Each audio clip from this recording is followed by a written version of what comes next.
Assalamualaikum warahmatullahi wabarakatuh.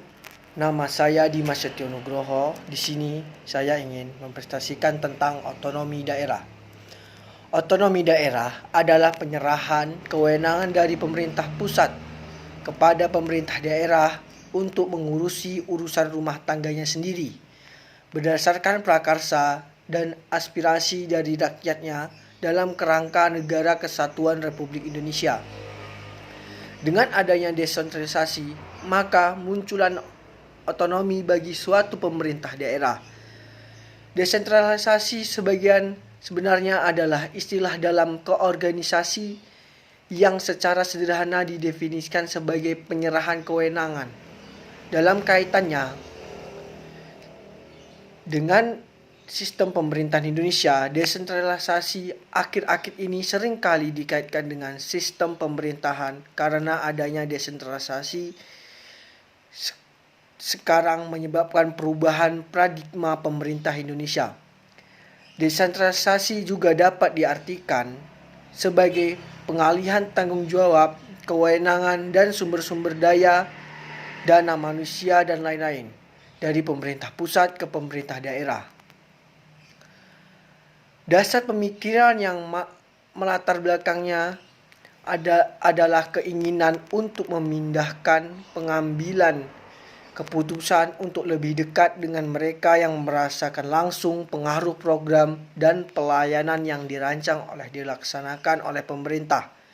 Hal ini meningkatkan relevansi antara pelayanan umum dengan kebutuhan dan kondisi masyarakat lokal, sekaligus untuk mengejar tujuan yang ingin dicapai oleh pemerintah di tingkat daerah dan nasional dari segi sosial dan ekonomi.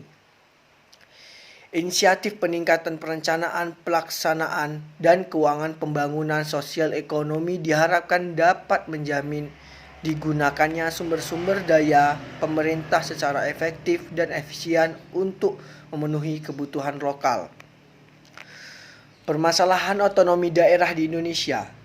Sejak diberlakunya paket undang-undang mengenai otonomi daerah, banyak orang-orang sering membicarakan aspek positifnya. Memang tidak disangka lagi bahwa otonomi daerah membawa perubahan positif di daerah dalam hal kewenangan daerah untuk mengatur diri sendiri. Kewenangan ini menjadi sebuah impian karena sistem pemerintahan yang sentralistik cenderung menempatkan daerah sebagai pelaku pembangunan yang tidak begitu penting atau pinggiran. Pada masa lalu, pengurukan potensi daerah ke pusat terus dilakukan dengan dalih pemerataan pembangunan. Alih-alih mendapat manfaat dari pembangunan, daerah justru mengalami proses pemiskinan yang luar biasa. Dengan kewenangan tersebut, tampaknya banyak daerah yang optimis bakal bisa mengubah daerah yang tidak menguntungkan tersebut. Akan tetapi, apakah di tengah-tengah optimisme itu tidak terbersit kekhawatiran bahwa otonomi daerah juga akan menimbulkan beberapa persoalan yang jika tidak segera dicari pemecahannya akan menyulitkan upaya daerah untuk memajukan rakyatnya? Jika jawabannya tidak, tentu akan sangat naif. Mengapa? Karena tanpa disadari, beberapa dampak yang tidak menguntungkan bagi pelaksanaan otonomi daerah telah terjadi. Ada beberapa permasalahan yang dikhawatirkan bila dibiarkan berkepanjangan akan berdampak sangat buruk pada susunan ketenaganegaraan Indonesia. Masalah-masalah tersebut di antara lain adanya eksploitasi pendapatan daerah, 2. Pemahaman terhadap konsep desentralisasi dan otonomi daerah yang belum mantap, 3. Penyediaan aturan pelaksanaan otonomi daerah yang belum memadai, 4. Kondisi SDM aparatur pemerintah yang belum menunjang sepenuhnya pelaksanaan otonomi daerah, 5. Korupsi di daerah, 6. Adanya potensi yang muncul konflik antar daerah.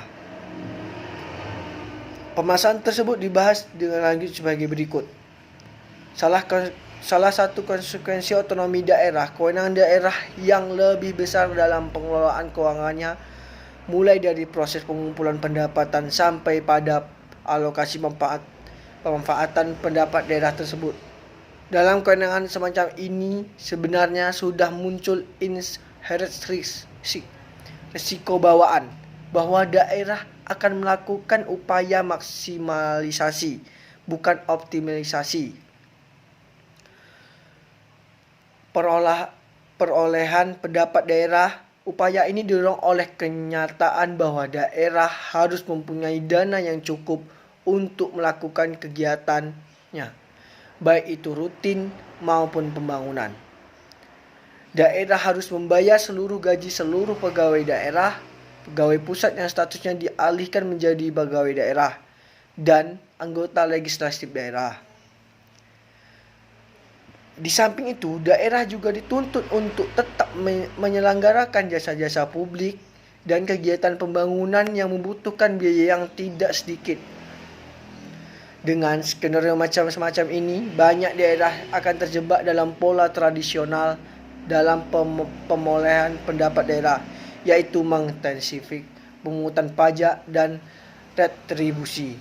Bagi pemerintah daerah, pola ini tentu akan sangat gampang diterapkan karena kekuatan koersif yang dimiliki oleh institusi pemerintahan, sebuah kekuatan yang tidak fleksibel dalam negara demokrasi modern.